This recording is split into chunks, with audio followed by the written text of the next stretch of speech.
가라지와 곡식을 구분 안 하고 뿌릴 리는 없잖아요. 곡식만 다 골라가 뿌렸습니다. 그럼 가라지는 어디 있냐는 거예요. 악인이 와서 뿌렸는 거예요.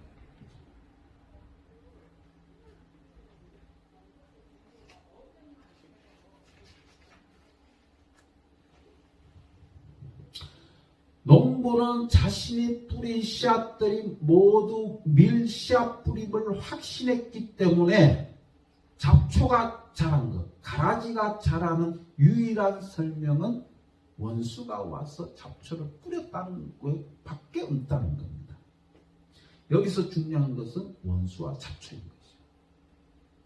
그런데 마지막에 가만히 내버려 두라 하죠. 왜? 밀까지 뽑힐까 싶어서.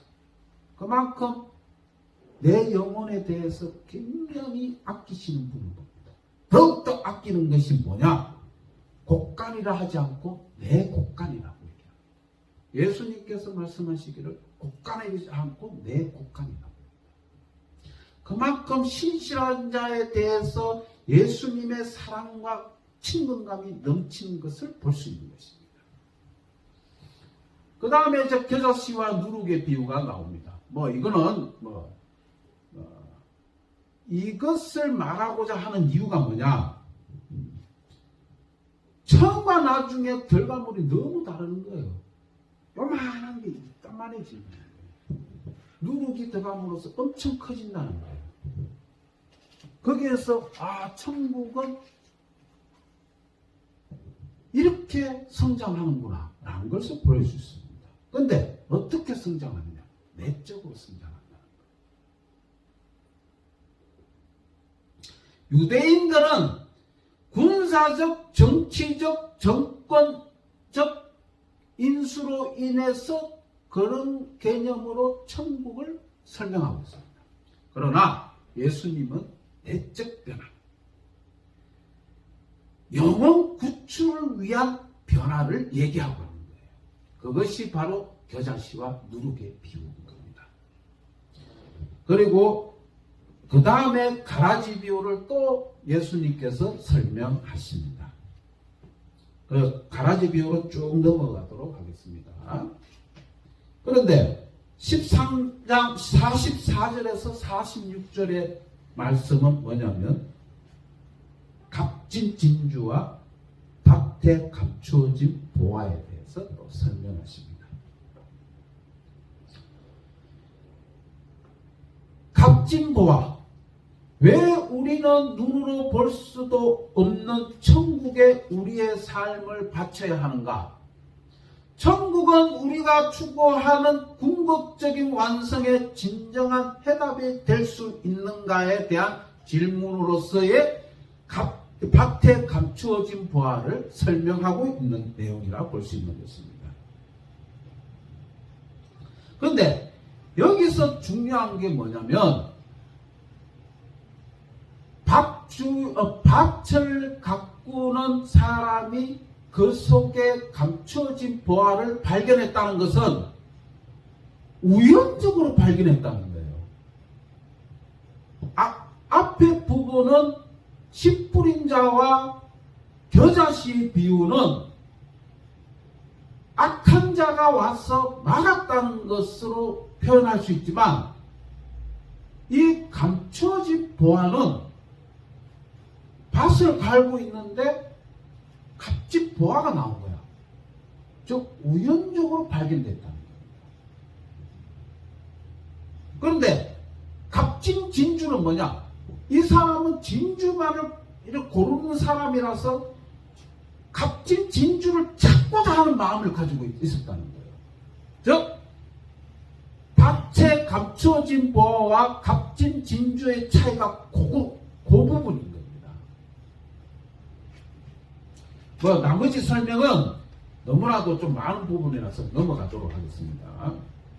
그리고 마지막으로 나쁜 물고기와 좋은 물고기를 이제 구분하는 거죠.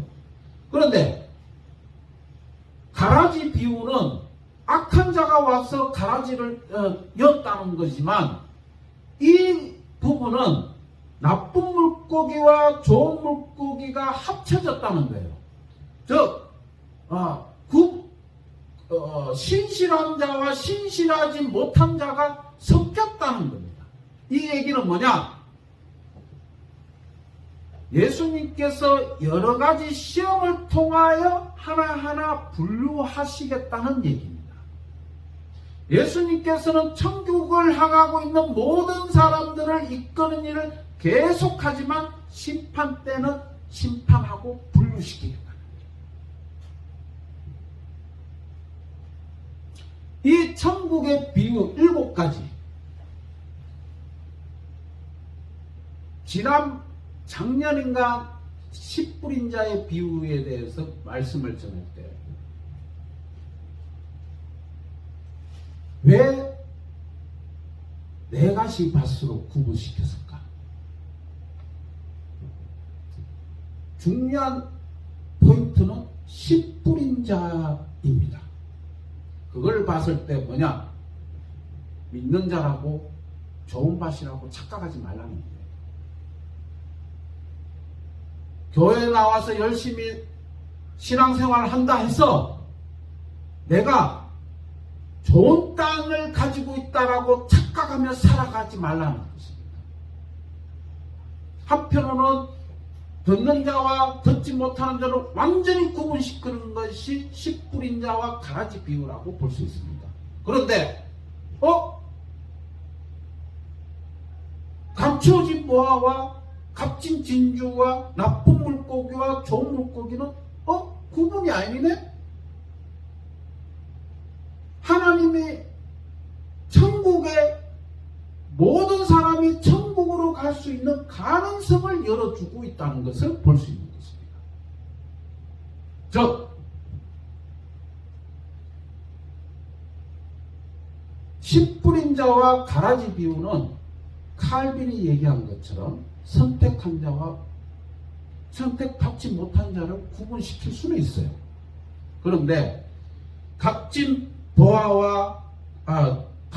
보화와 값진 진주 그리고 나쁜 물고기와 좋은 물고기는 선택받은 자는 있지만 선택받지 못한 자는 없다는 것을 말하고 있습니다.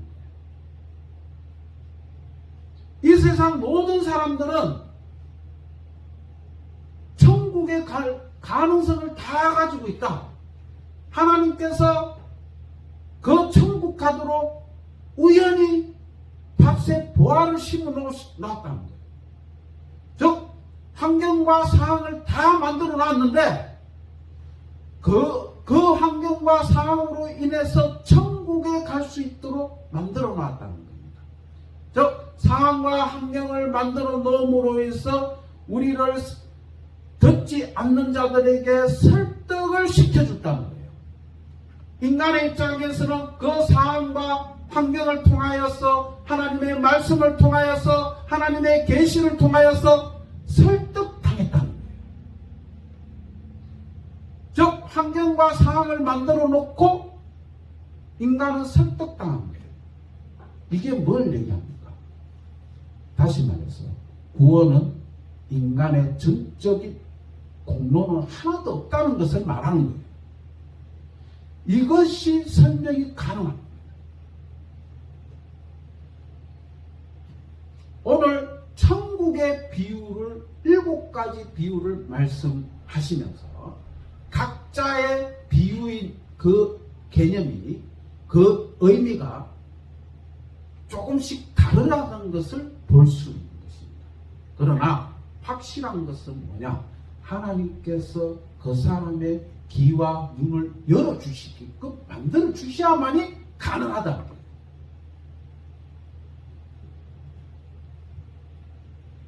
오늘 본문 말씀을 통하여서 하나님의 정적인 주권이 이루어졌다는 것을 믿으시기 바라며 천국의 복음, 우리가 천국을 보장받은 자의 모습으로서 살아가는데 그 믿음을 가지고 살아가며 이 세상 살아갈 때에 악한 사람과 같이 살아갈 수밖에 없지만 그들 역시도 천국에 갈 가능성을 가지고 있다는 그걸 가지고 그 사람들 위해서 믿음의 생활하시는 여러분들이 되시기 바랍니다.